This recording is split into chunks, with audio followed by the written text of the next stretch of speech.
Manipur Top Channel dagi video amta update tawjage ngasi nungthin phongbasi phongda December gi tang 23 da pandam mauna ama mapur roibena kerosene haijilaga mai thabadagi komada laikanakhre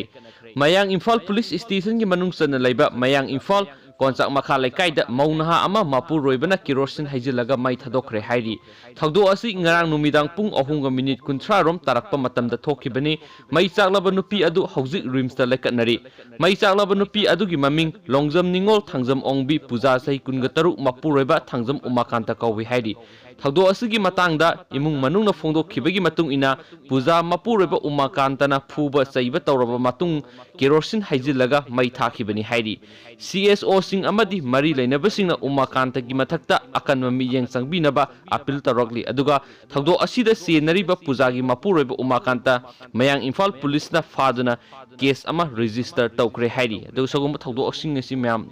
thokpi da basu matung noisino aduga mayang mi mota kai lebi gi have the comment box tha thambiro thank you